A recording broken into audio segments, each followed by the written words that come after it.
Everything's working great. All right, going live. Welcome, YouTube. We're back for season show, whatever you call it, 3. So glad you guys are here. We've just wrapped up an amazing group coaching with the Foundations of Trading students. Scott blessed us by joining. We were wrapping up a conversation on JETS. This is a trade we got into with the Foundations of Trading group. And just talking about, to kind of bring you guys into this conversation going midstream, we've been bearish on this thing starting up here, had a really great trade, missed out on this opportunity down here. And so we were talking about how we could have better captured that particular opportunity.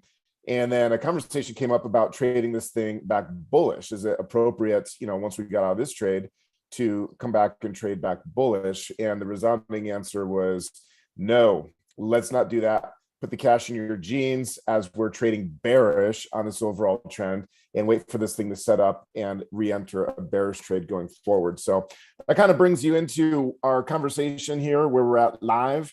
I got my friend Scott Landers back. Scott has been a true blessing in the group coaching, just so much insight and unique perspective on everything.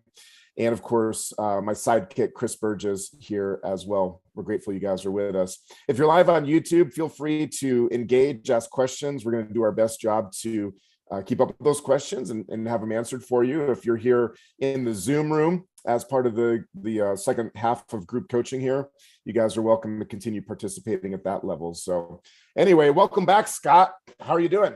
Excellent. Thank you for having me again, guys. I appreciate y'all very much. I'm glad you got the dress code on, blue shirts.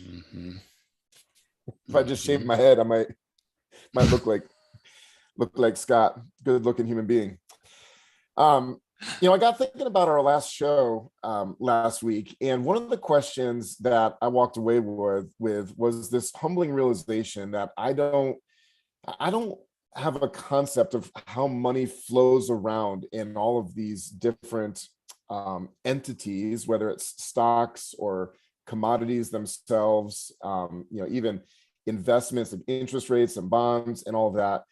And so I was kind of nodding as you were sharing some of that last week. I'm like, I have no idea how all this works. And I'd love to just pick up that conversation there where we kind of left off and share with me and the rest of us, if you will, what you know about that money flow through everything, and how as retail traders we can watch that and take action. And I'll stop sharing my screen here in case you want. Oops, that's my video. Stop sharing my screen in case you want to take over, or at least let me not clutter the screen with JETS trades.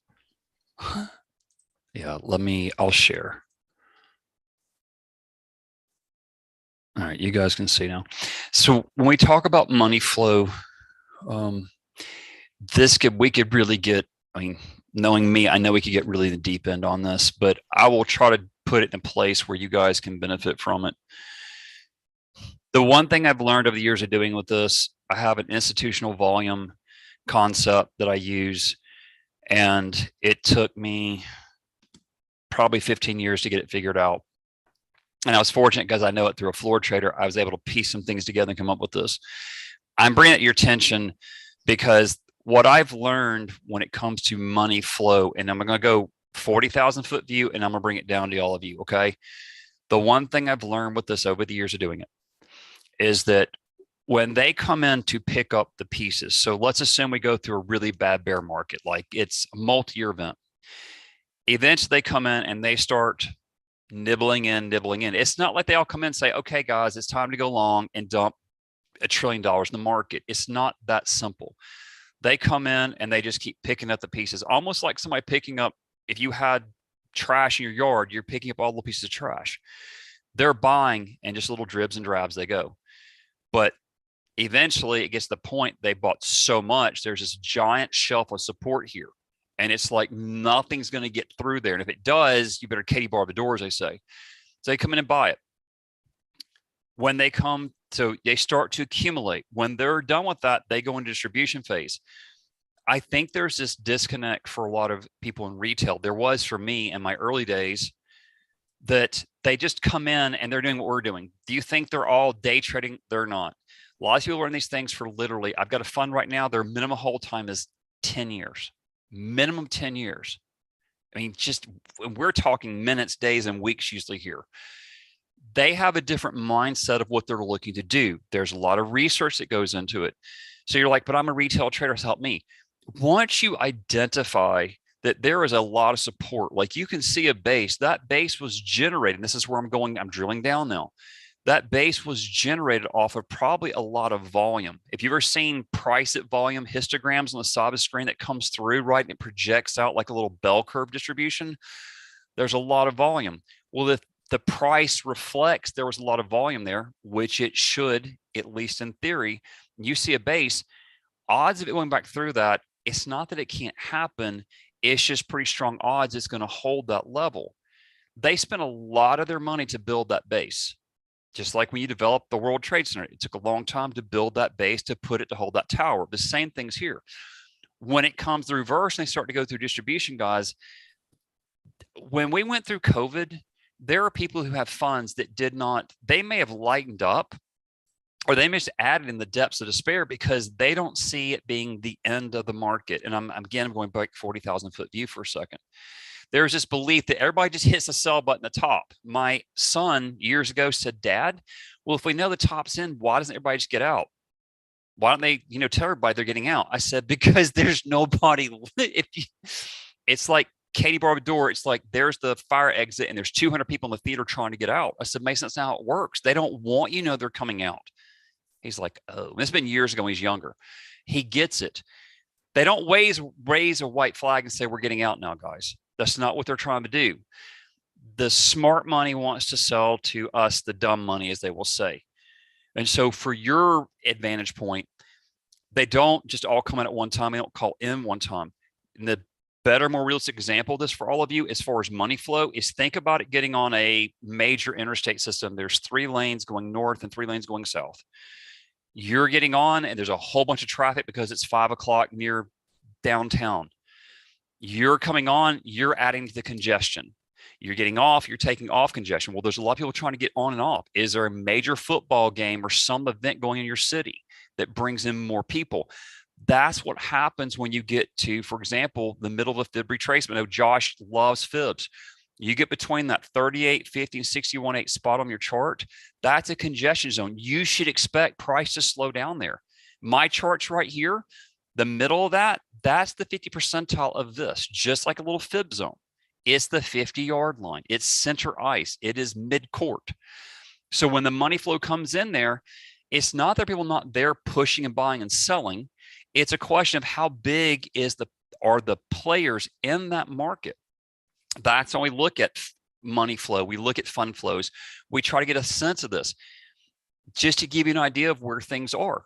The more volume doesn't necessarily mean that stock's gonna keep going higher, right? Y'all follow where I'm coming from with this? Am I giving y'all clarity? If I'm confusing people, I don't want to, Josh, so stop me if I am. I want to try to bring this to a more isolated, productive trading perspective. But you need to understand the macro to get the micro.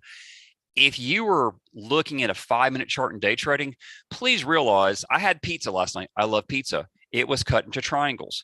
That 5-minute is one slice of a giant piece of pizza pie. A 5-minute is that. When you're looking at your intraday volume on a 5-minute chart and just that's part of the total daily volume. That's why I teach a concept called V-Box. I break the day down into 3 distinct segments on time, and I look at the largest volume bar in there to create support resistance. There's lots of ways to deal with fund flow, money flow, and volume. But you want markets that have inflows of capital buying to help pull your stocks up. One more thing I'll say on this. When they go into distribution, guys, when they decide it's time to go into a bear market, which means they're no longer net buyers, they're net sellers, you're going to keep selling the rips, because they're unloading into those bounces. And you'll see that. Just these are things you'll start to see over time. It's a little hard to quantify for some people, and I get that, but you want to at least have a awareness of it as Josh is bringing it up. Does that help? It does. And that was great. Help me ask a better question, because what I'm trying to get to the bottom of is understanding like the relationship. And I'm just going to use an example because I don't even know what to call it. I'm learning here together with you, or you're teaching, I'm learning. but let's say the S&P were to be going down while gold is going up, and people are using the commodity as a hedging tool, or the funds begin investing in bonds instead of the stock market, and like seeing what those moves are by the rising and falling of those individual charts, and how we can interpret that as retail traders and make more informed directional decisions on our own. Good. I get it. When Josh brings this up, it makes me immediately want to think about fund flows, money flow, and sector rotation, which is very tangible and beneficial. We know this is just in this current economic environment, when they're buying the commodities, they're selling the tech. When they're buying tech, they're selling the commodities. You can see that by looking at your charts over and over and over again. And gold, we know it's kind of a hedge, but I was looking at Apple earlier. This is Apple. Apple is red on the day, right? Meanwhile, you have energy stocks that are green today. They're selling the tech, right?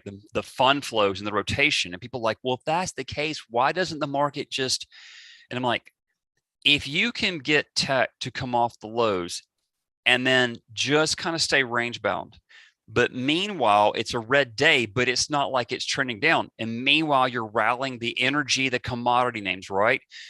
It allows fund flow rotation. And when they're rotating that capital from one extreme to the other, and I'm saying quickly or slowly, you guys can benefit. You could technically pairs trade this. You could be short one and long the other. Or when you see that energy has gotten overbought on an RSI or at the extreme of a Bollinger, right? Or it's gone through a fib extension that's too far, you can start to unwind that position. As that's happening, if you're comfortable shorting, if the energy is coming up or has been going up, start to short it and then start to get long tech. So you could do a pairs trade between, I don't know, an ARK ETF and oil holders ETF if you don't want specific stock risk. There's ways to get to that. Does that help? In other words, you're just watching that battle between. And we know the best pairs trade in the world right now, or the best long short plays, energy to related commodities are long side. When they pull back, you're still trying to buy dips right now until proven otherwise. And technology, you're basically fading the rallies. Eventually, equilibrium hits. One of these will win out. One will start to go on up to new highs. The other one will start to probably go back to new lows. I'm not saying that's literal, but it's kind of that mindset. Does that help? Interesting. Yeah, it does. So my takeaways, commodities, you're looking at OIH as is that an ETF or is that it's an ETF, just like NRGU is another one. If you guys haven't seen NRGU, it trades a little more thin, but the thing has been on fire. It's a 3X ETF for oil. Yeah. Okay. And so when you say tech, are you talking about like XLK, the ETF, or just specific tech companies, or the semiconductor index? You could do any of those. ARK is one, Kathy Wood's ARK, and people get scared of this thing, but because it's a tech type concept and other arenas around it, you could do that. But you could do tech names. You could do Apple, Microsoft, Nvidia. Trader Traction knows I hammer about day trading Nvidia. If you day trade or you swing trade, it has such good healthy moves. It's a smooth trading vehicle. I like stocks that move smoothly, not things that are jagged. ARK is a good trading vehicle. And you could stick to basically your FANG type stocks in the tech world if you wanted to. If you want to get to individual specific stocks and take on potential stock risk. The OH breaks down, has like, I think SLB, Schlumberger, like Apache, and maybe Anadarko. I can't remember what all is in it. You can research it. I can't remember what all is in it. And then the NRGU is made up of 10 names at 10% fixed positions in each of it, the way that one's set up. If someone wants to play that, you could also play with stocks like Freeport for the commodity arena. Mosaic is another one that these are very tangible. I talk about Mosaic all the time, and I have people who are actually trading it because I've talked about it, but it's a great trading vehicle. I mean, it really is for people if they want to play with it. But these are different names you can play with. I'm not a big fan of people trading Amazon and Google from a price perspective recently, and the volatility sometimes. A lot of people gravitate in day trade land and retail guys of trading these names. And I watch more people get hurt by them than have success. So I'm not a big proponent of you need to trade a $2,000 or $3,000 stock. I want you to have the minimum amount of risk possible when you trade with the most upside. Josh gave y'all a great trade with this the other day, with Jet on the short side. So you want things that are not going to rip your head off. I don't want to trade for excitement, like raise my pulse. I want to trade for consistency, like a business that has a widget that we sell, like a calculator. It costs $5. You sell it for 30, you make your profit. That's how trading should be. Does that help? Yeah, so I'm going to send this out, and no, I'm going to share my screen just to make sure I've not lost my everlasting mind here. And you're going to confirm this desktop 2. There we go. Where my pages document? So commodities and tech are inverse right now, which is what I took away from that. Energy, you're buying the dips, and you give us 2 tickers, Energy U and Schlumberger, which I just love saying Schlumberger, so everybody should trade that. SLB. And then tech, we're fading the rallies, which is ARC, NVIDIA, and OIH, which is an oil ETF. True? Yeah, OIH is oil. So to go back in your energy patch. ARC and NVIDIA will be your tech names. Oh, OIH, yeah, is energy, of course. And if you guys look up OIH, you'll see the composites of it.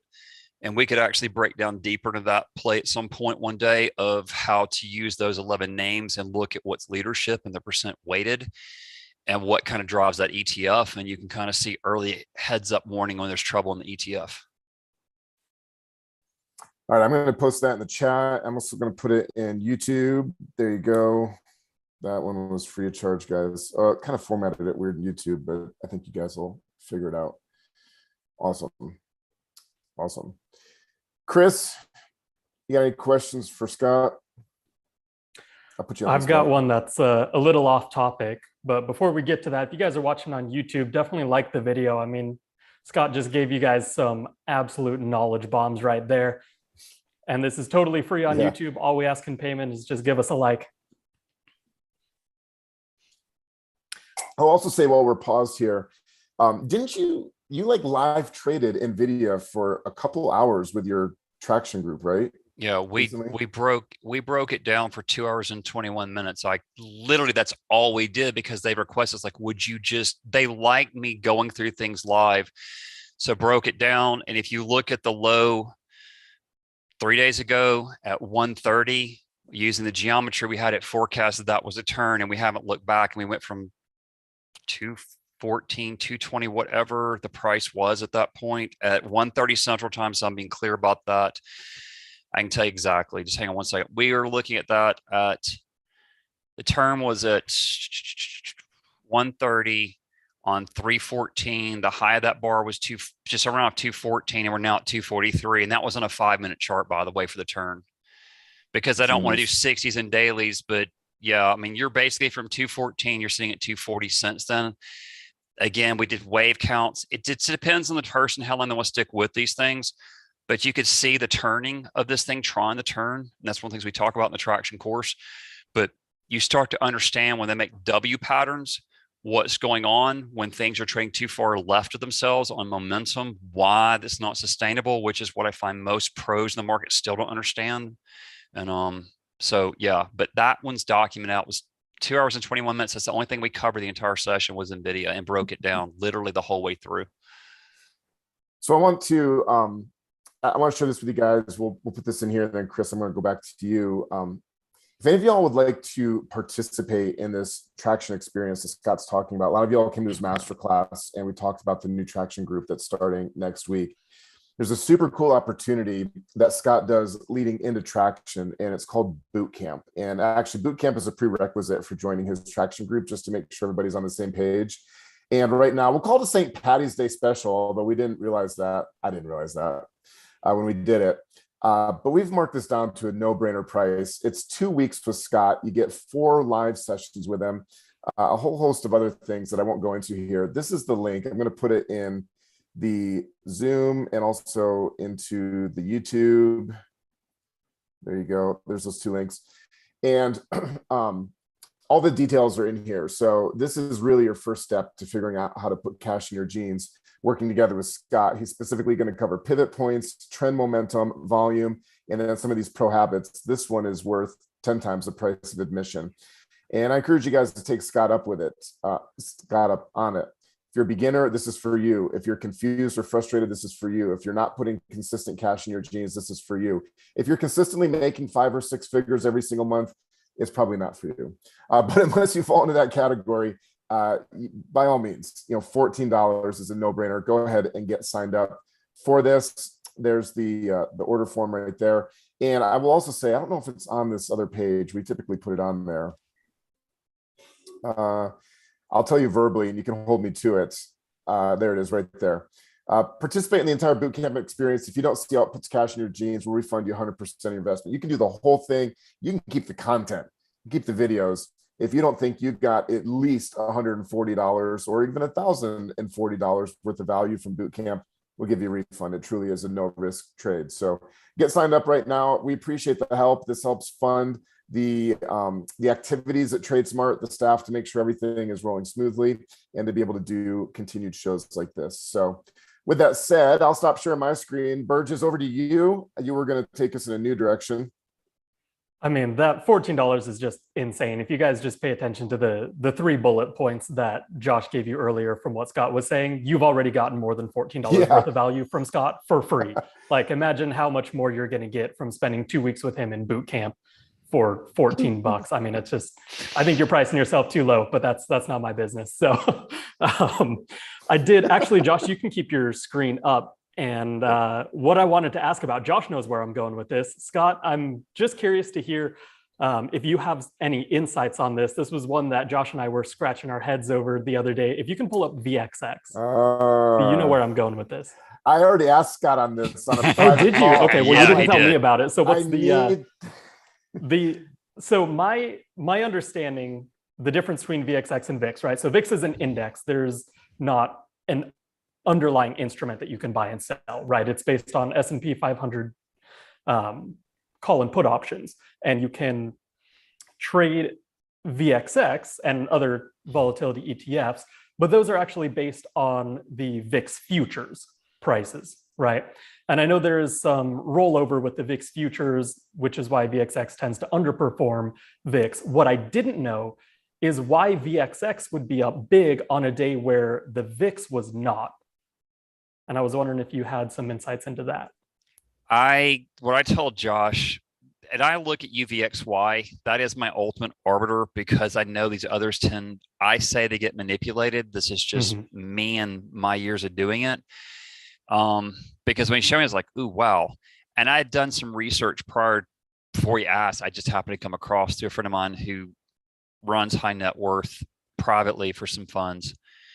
And just based off of certain bits and tidbits, and I'm going to try to shorten this conversation. We can't delve into it. I just want to be as concise as I can. I think there was manipulation on this one. I think they ran stops because they know the market was coming back down. I run UVXY on mine, and I can show you guys that in a minute when you want to see it. But I bring up UVXY because the hedge funds hate it because it's not really a good trading vehicle. If you guys know anything about it, it's just the way the time decay works on this triple. It's just not conducive unless the market's ready to go. But when that thing actually does follow through, Katie Barbador, like when it really follows through, and I'm not talking about little day trades, guys. I'm talking like a macro event, like you go back and you look back at what happened during the COVID collapse, and you'll see it over the left-hand side that he's got over there on the far left. That's what interests me. But the way to take advantage of it is not to trade UVXY, and I need to finish answering your question. But just so you know, when these things really go and they look more like what's on that left side back in March of 2020, you can play your S&P and not play UVXY. But UVXY is my flag pattern, if you will, right? It is my head and shoulders pattern. It is going to tell me. And if you look back going over the past 12, 18 months at all those prior peaks, they're marking for you from December of 21 all the way across those peaks. That's the market telegraphing to you the levels they really care about. But we need to close through these highs and follow through, and we're not getting that. That traction group will tell you. I show UVXY, I don't know, probably once a week. But we're not following through. And I don't say in hindsight, this is all documented out with what I followed through and explained.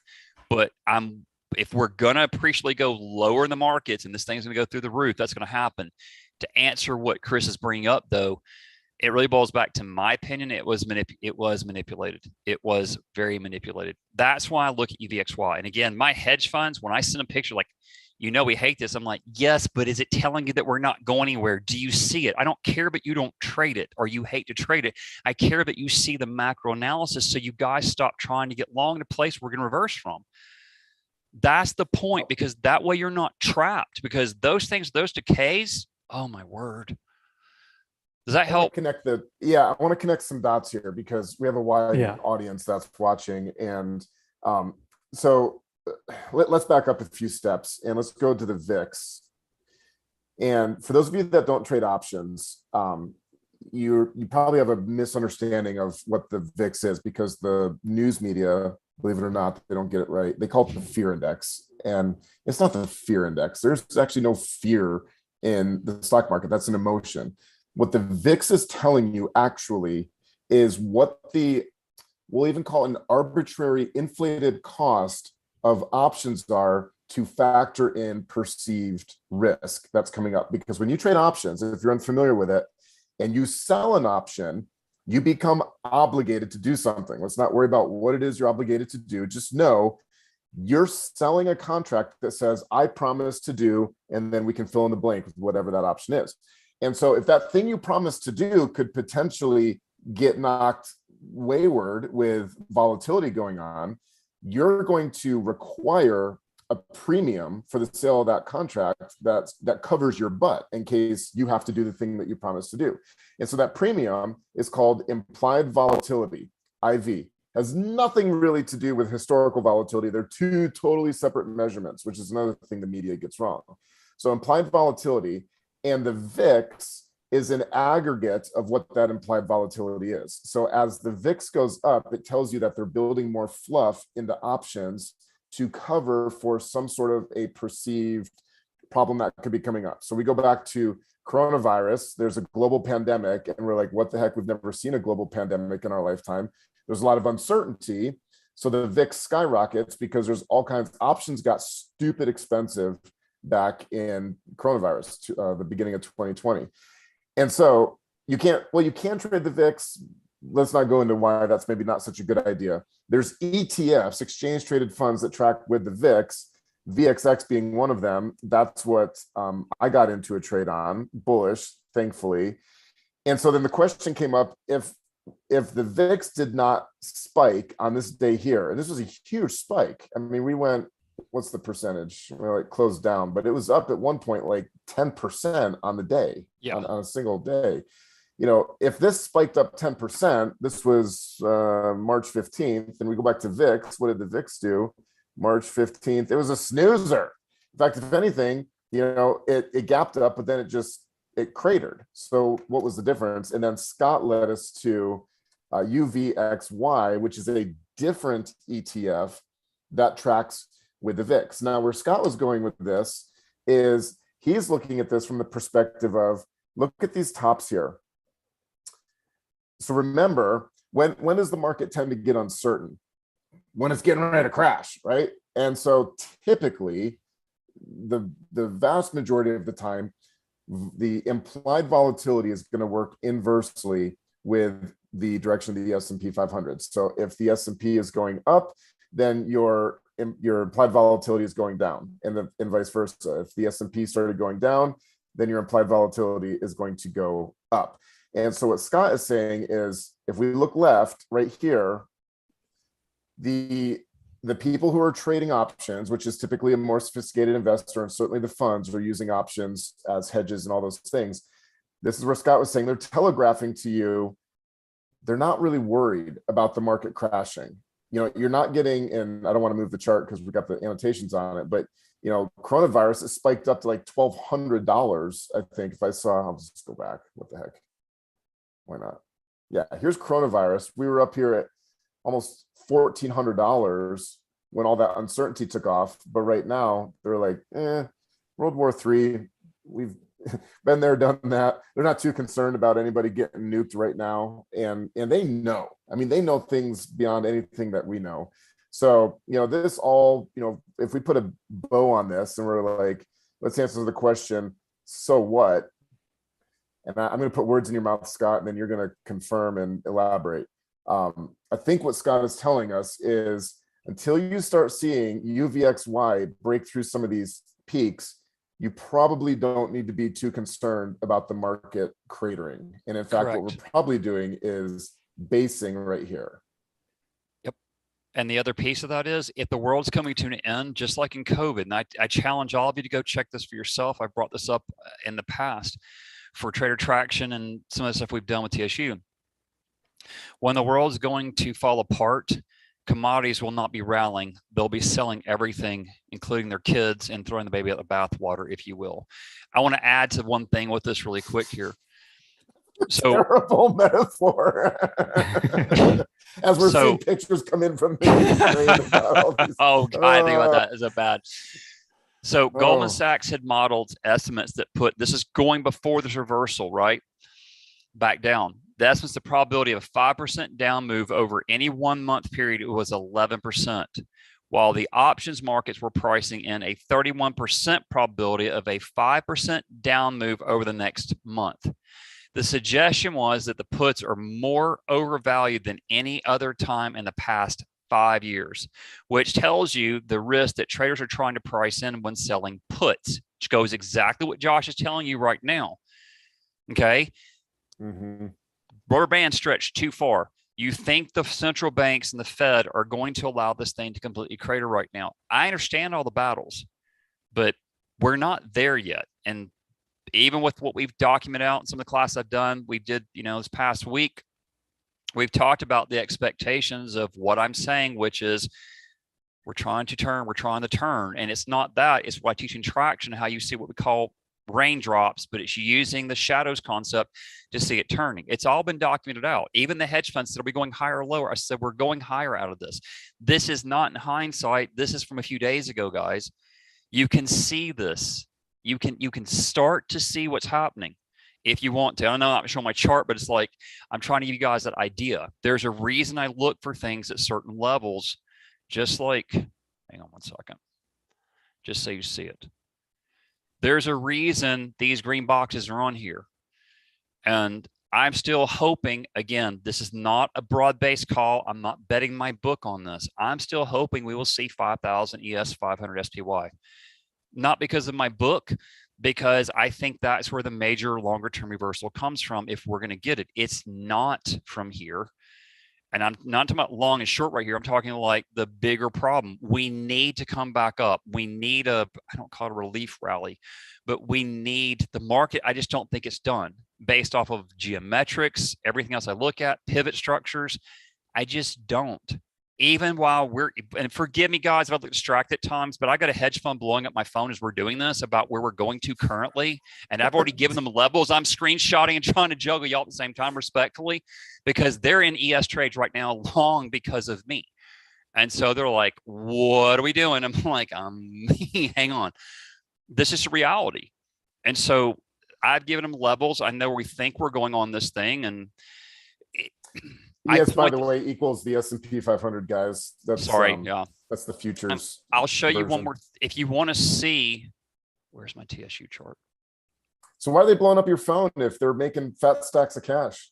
Because they want to know how much more is left in the trade that they weren't thinking was there. They were looking either long or short. And so we're not, their short is a much lower level than we are right now, where they're trying to get to down the road. I said, they said, are we higher or lower first? I said, we're higher. We've already nailed it. Now they're like, okay, you got that right. Where are you going to next? So where is it? Just real quick. Wouldn't you guys like to have Scott in your back pocket? I mean, I think it's appropriate to make a shameless plug for his traction group where you too could blow up his phone and ask if we're going higher or lower. Anybody who doesn't join traction is certifiably crazy. That's factual. Yeah, I guarantee you the hedge funds are paying more than $14 for access to Scott's time. Right. So well, traction isn't $14 in fairness, but still it's not $30,000 that the hedge funds are paying. This green line is generated from shadows, and the traction group can tell you we've documented this out. I've made the point. We had this bar turn here called 3.5 weeks earlier, not knowing where we would be. We just know the time to look at it. But this is what's called raindrops. We don't have time to go through all this, but the bottom line is when I've been asked, even when we were sitting right here by the fund and back over here, I said the path of least resistance is higher. And the more they dig into this, the institutions are basically telling me with that green line, I need to be looking to be buying this because of a certain pattern of what happened up here. I need to start watching them further and further weakness for them to come in, pick up the pieces and turn it. And we've done this on 2 different charts, just so you see it's not just limited. It's the same reason we had Amazon way back in the day is short. Where's it going? S&P. Oh, is it this one? This is the other one right there. And so we know what we're looking for with this. We know how to interpret it. We know what we're looking to get out of it, and it helps bias things for that reason. If you want a little longer term, more macro view for me on the daily, that white line is something that's predefined. It's not something I just connected the highs to get this, just so everybody knows, just like this purple line wasn't. I've said this when we did the class the other night. We're not going appreciably higher until we deal with this. Don't confuse walking on a treadmill like you're going somewhere. You're exercising, but you're not physically going someplace. A lot of traders can clarify that for a second. So you think that we need to have a lower downturn again before this thing is going up? It's more the effect of until we deal with that white line, I don't have expectations. What does that mean? In other words, okay, so when we're dealing with the white line right here, until we can close through and fall through that, if you think the market's going to go appreciably trend higher, I'm talking like a multi-week trend. If I can't deal with this, we're not going to have that happen.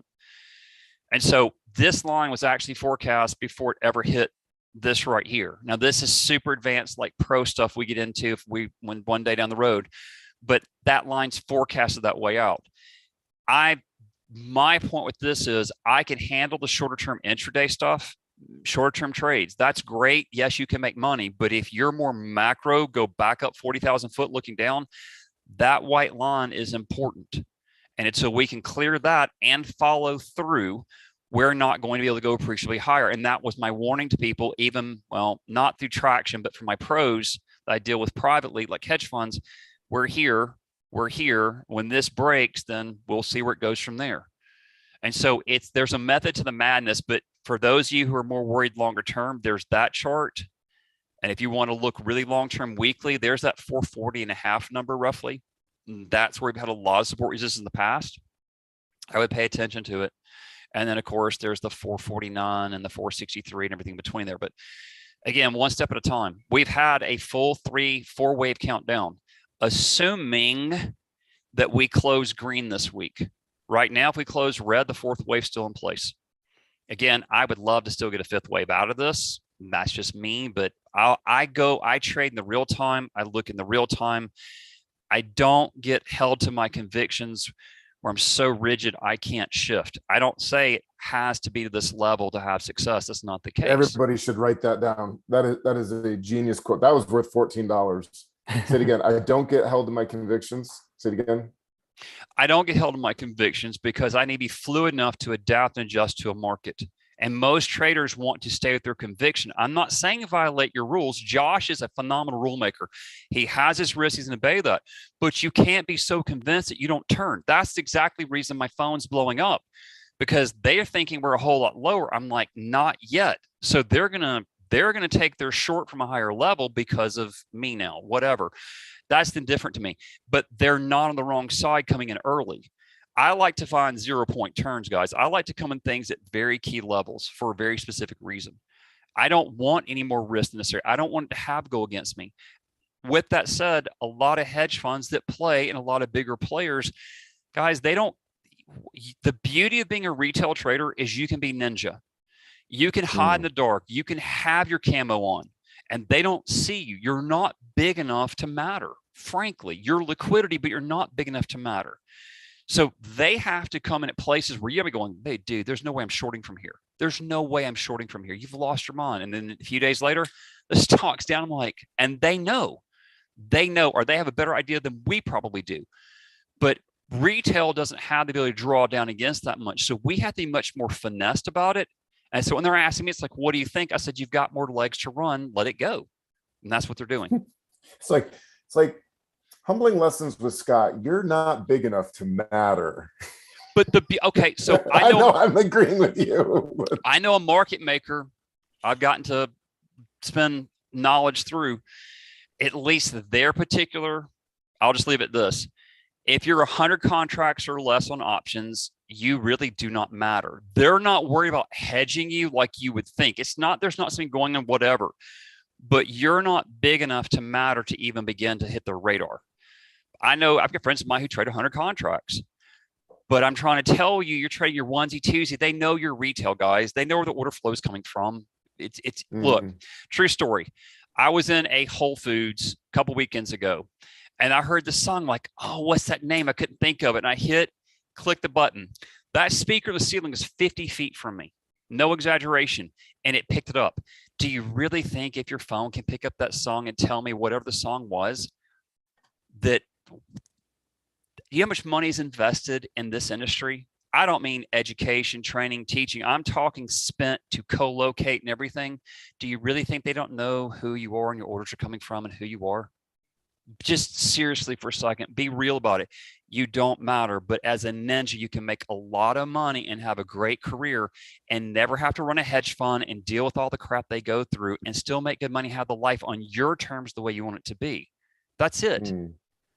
That's it, without having to have tons of risk and have the casino's edge, if you want to use that phrasing. I don't like it, but the play at the house's edge. And you can do that if you want to do it. You just have to set it up to play your odds, your edge. That's it in a nutshell. Does that help? I know I'm going way over, but no, it's amazing.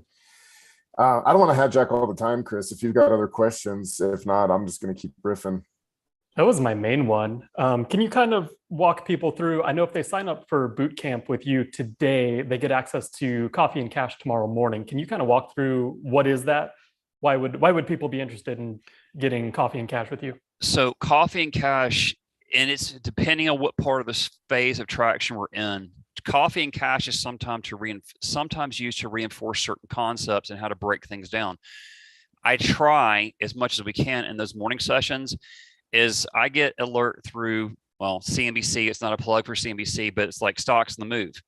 Well, if I know they're touting those names deliberately or however you want to get into it, then let's look through those handful of stocks. Which ones do I like? Which ones don't I like? What should you be aware of? What should you take notice of? Is there too much slope on the gap? Should you fade it? Is there inversion?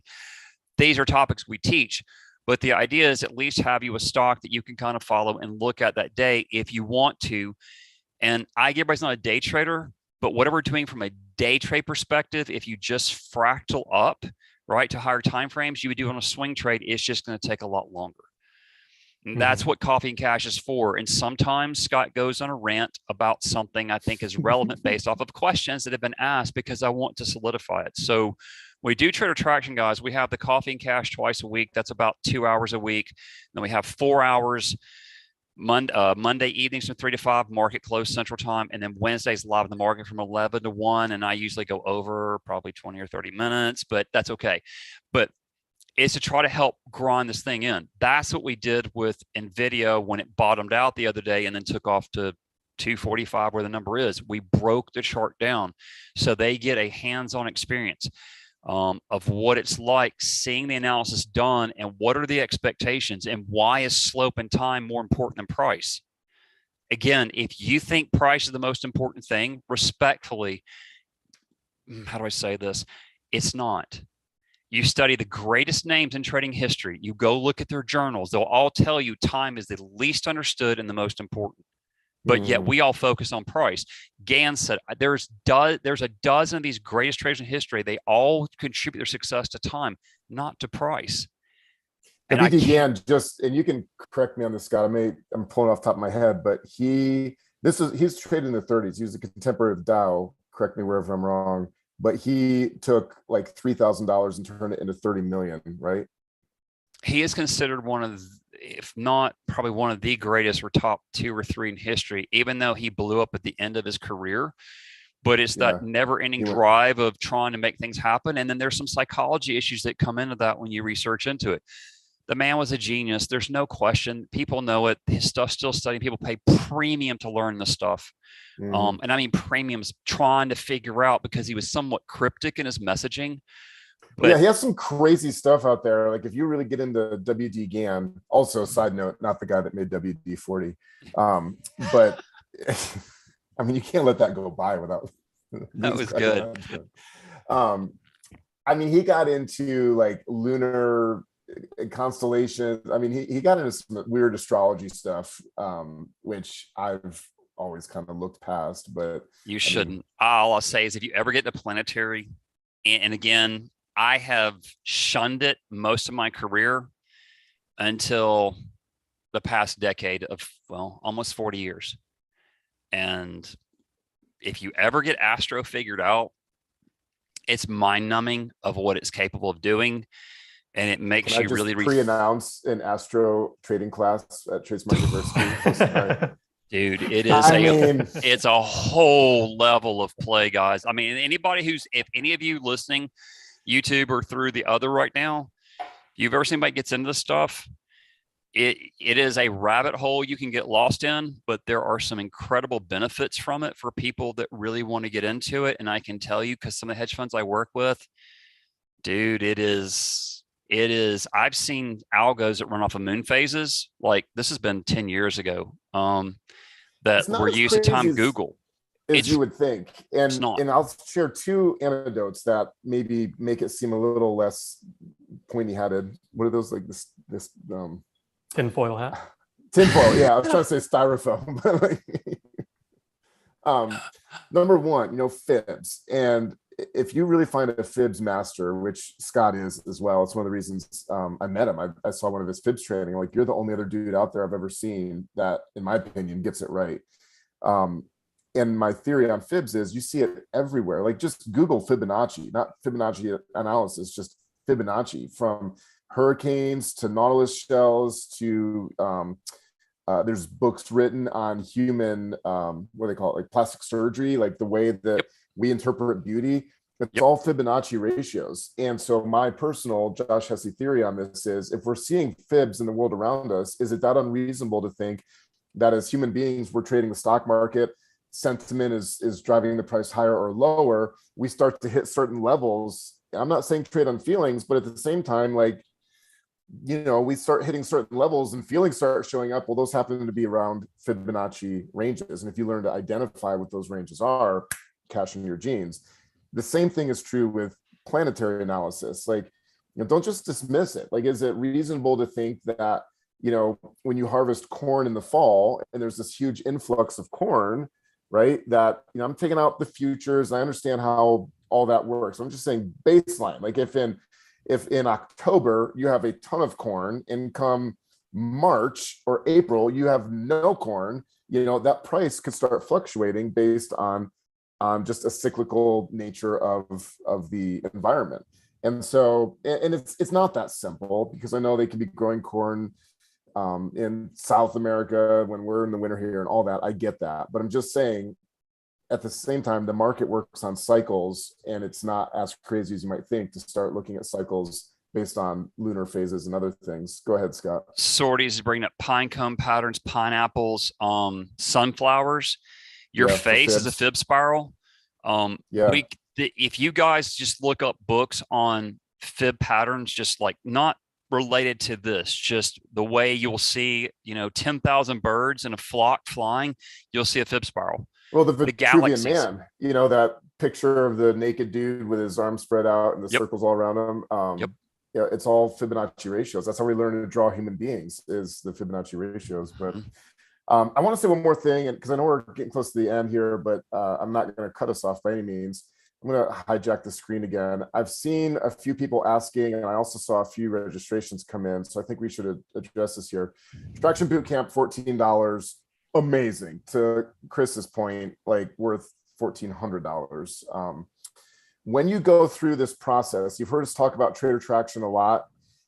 There's an option to add the Traction Apprenticeship, and we do that now because the Traction Apprenticeship is starting. The current cycle is ending. There's a new group that's starting. Very quickly, high level, this is a mastermind concierge level experience with Scott. It's you and Scott and a group of 29 other people. We capped this at 30. We have 2 more people waiting to register. If you're in here, you need to get your registration done that are continuing from his last group. And so we're well over halfway filled right now. And we've got room for a few more. I don't know what the exact number is because a few just signed up going through this process. But if you click this button after going through the boot camp right there, you will be added to the Traction Apprenticeship. It just happens instantly. That's what most people want to do. They want that access to Scott. So here you can see what's included in the apprenticeship. It's basically divided into 3 phases. The first is a teaching phase where, I mean, it's everything you experience today times 100. You know, it's just so much knowledge, just a brain dump from Scott. And then my 2 favorite words, you know, with my tablet ran out of batteries, my 2 favorite words, so what? We're going to say so W because I'm just mousing it. So what? Well, that's where you come into the show me phase, which is an application webinar after you've learned. So you learn a principle on Monday, on Wednesday, you apply it. You actually do something with it. And that's where you watch Scott put all of this into action. In addition to that, you get 90 days of personal access to Scott via Slack, Asterix. We're exploring some other technologies there that may work even better than Slack. But regardless of what the technology looks like, you can pick up your phone like the hedge fund and be like, hey, Scott, hello, you there?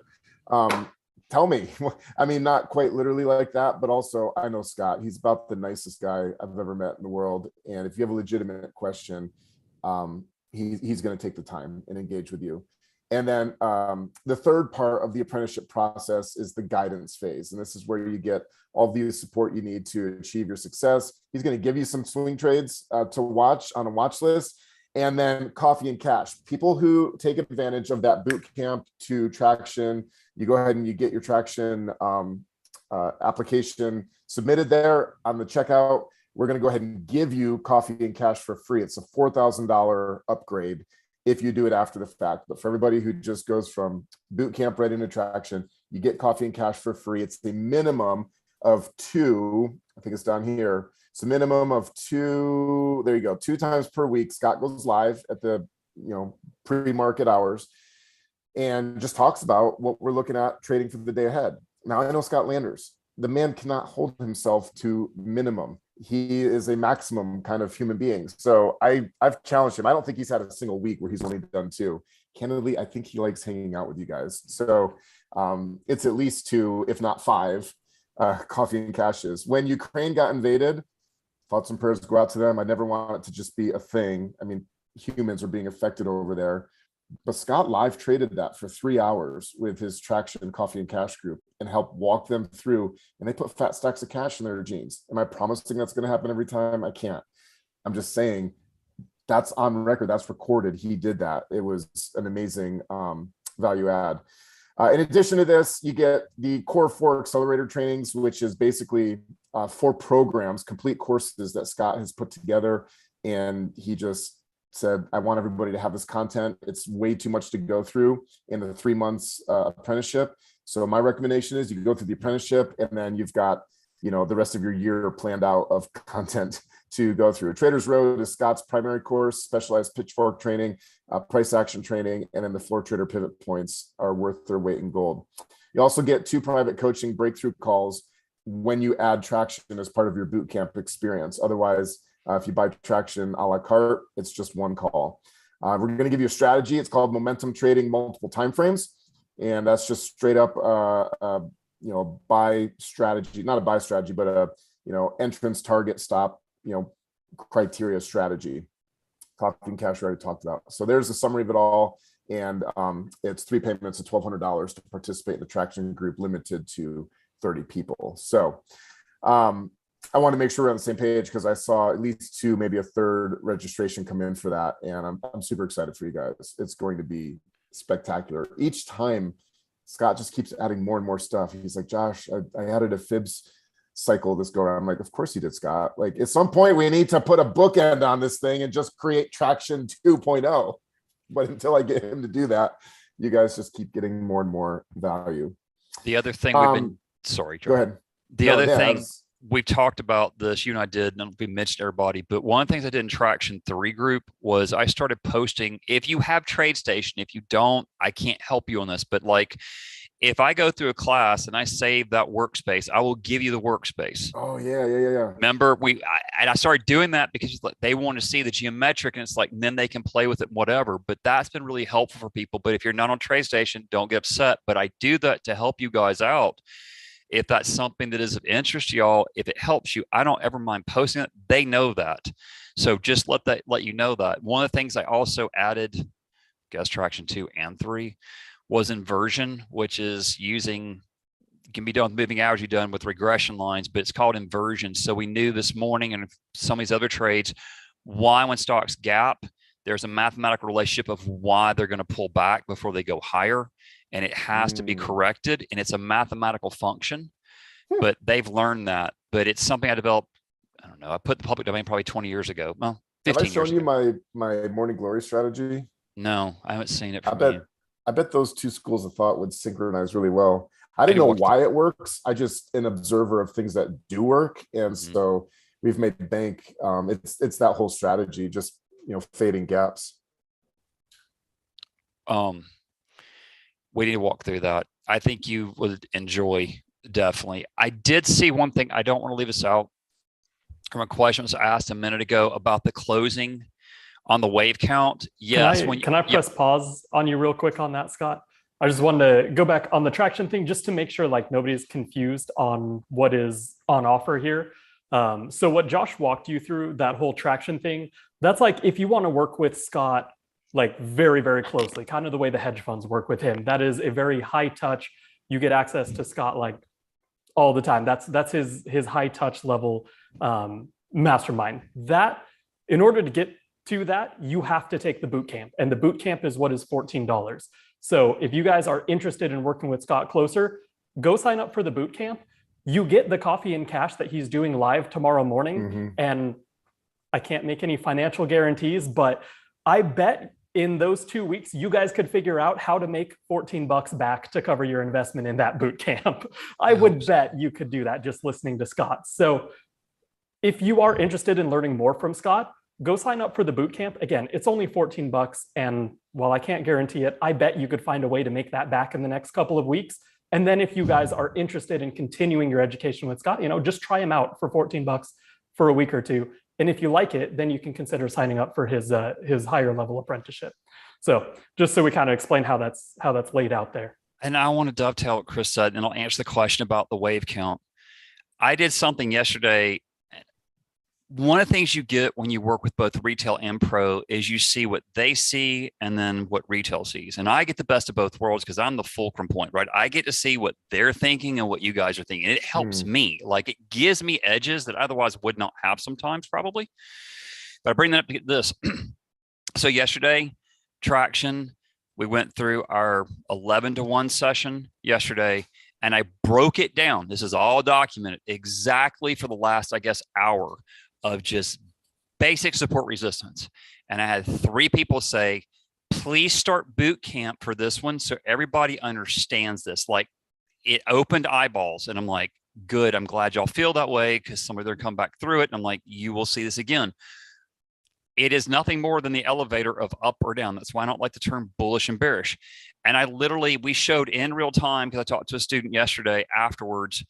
And they said, Scott, if somebody didn't take that Apple short, they could have made $3 yesterday off of what you just covered. But it wasn't anything other than support and resistance, trading levels. And when you see me walk through it, it's super bare bones, easy to understand the idea. Then it comes down to your psychology. But I only bring that up because, you know my history, Josh, how we met through Jeff and all that. And he told me earlier, he said, you've forgotten more than this will know. You've got to backtrack and go to the basics, and he's right. And I do this, but it's just like, but I want to get you to hear. It's like, but when I back up and I walk you guys through this, it'll help you see things at a level at which a floor trader would have seen it back in the day. Like you just need to understand levels and what's going on. That's why I call it naked charting, not because you're naked, because your charts are stripped down the bare bones. And that's what it was yesterday. It was just bare bone basics, no indicators, 0 indicators. And yet we're looking at stock in the way it's setting up. And so it's not complicated if I can just peel back a whole bunch of noise for a little bit and show you this. And then I can get you as complicated as you want to get, but you could have In my opinion, you can successfully frame a chart, navigate a chart, if you just do some basic ideas. And Josh is a master at doing this. I see it with the stuff he does, the way he breaks things down. We want to keep this as simple as we can, because I know trading can get really difficult. And then there's the psychology portion, which we talk a lot about, and I give you tools to try to help navigate that as well. So I hope that helps. But I want to finish the wave count conversation because I saw that question come in. In order for a wave count to complete, a bar has to completely close. Now, for this week, this board actually technically have to close greater than this one to confirm this is wave 4. And you don't know that wave's 4. And we don't know that there's not any news tomorrow that pulls the market back down. We don't know. I don't think it'll happen, but it's a quad witch. There's Russia, Ukraine. The moment I tell you I know, I'm lying to you. I don't know. I don't. Nobody knows for certain. It just have that realistic expectation. This is something else that will help a lot of you. Please come to the markets every day as if you have no clue. Like you're flipping a quarter and you're like, wait, Scott, then why are we doing this stuff? I'm talking about your ego. When you walk through your door, wherever your office is, or if you're on your private, $50 million yacht and you're trading, have no ego. Leave it somewhere else. You can be ego persons of the day, because markets love ego because they're going to make a fool of you. I mean, been there in the past. I refuse to go there. It's healthy advice from a psychology standpoint, and it makes it a lot easier. If I say bullish, I say Josh is bearish on whatever the stock was. I can't remember the name of it. He's bearish. Immediately, he's psychologically committed to that position to short side. If I say Chris is bullish on Apple, all of a sudden you all want to go buy it. Warren Buffett's buying Oxy Petroleum, right? More and more shares. Everybody start climbing that stock. He's bullish on it. The worst two words in trading are bullish and bearish, because you immediately green light or red light, go or stop. And you don't want that. It's an elevator ride from support to resistance. You're going from where the buyers are to the sellers are. And when there's too many sellers, the buyers are going to lose what? It reverses. You go from selling pressure to buying pressure to it's expansion, contraction. That's all the markets do. And if you're trying to complicate it more than that, you're going the wrong, in my opinion. After doing this for working people for 20 years publicly or privately, whatever, it doesn't serve you. I can't stress it enough. Pick your point of reference, have your entry, have your stop, have your targets, have your trails and scales, and that's it. That's it. I know we're over on time, but I just want to throw that in before we get done. Does that help? Yeah, amazing. We are kind of hitting our threshold of time here. We'll be back next week. Scott's a dear friend, great content contributor at Tradesmart. We'll have him back on additional shows. Did y'all enjoy, Scott?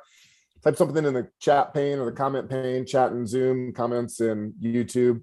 I will also say one last time, great show. We had about 35 people live throughout the whole show, which again is twice as many as we had last week, which is twice as many the week before. So we're getting some traction, pun intended, with the show. If you guys are enjoying it, throw some comments in there about topics you'd like to see us cover. And we'll do it to the best of our experience levels and abilities. If you'd like to see Scott back, show him some love in there. Yep, we do take requests. Yeah, yeah. I mean, if we can, Josh, one day down the road, if it works out for my schedule, let's just do it. Let's just do one where you guys come with your stocks. Yeah, let's just preferably not penny stocks. Just preferably not pennies. It's all I ask. Real stocks. Yeah. Please, real stocks, and we'll break them down. You'll get the three of us. We'll hammer them through. We'll get through as many as we can in whatever time we have allotted. If y'all want to do that, just say it. It's you'll see our opinion. It doesn't make us right. One more thing, Josh addressed earlier. We all have our wheelhouse that we live in, that we understand. Just like if I took Josh and Chris out, it came up and, hey, let's go get some dinner, whatever. Josh, knowing where he lives, hey, we got to go to a restaurant, Scott. It's got phenomenal, whatever it is.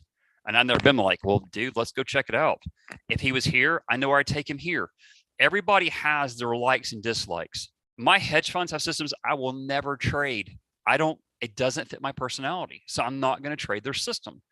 You need to be true to you as traders. If you get nothing else out of the day, and you're welcome to disagree or not believe me, but I tried being other people's traders, like the other type of trader that I'm not. And when I was true to myself, like most of us will be with ourselves when we're alone, you will get further faster than trying to be something you're not. And Trader Traction Group, I think if you could talk to all of them and tell you, I don't just give you one concept and say, here's your holy grail of trading. I won't. It doesn't exist. It's what you can consistently do. That's why I appreciate the way Josh comes at his trades and the way he does his analysis. He's doing what he does. He has phenomenal risk management. You should pay more attention when he's talking about this stuff. But I'm pointing this out to you.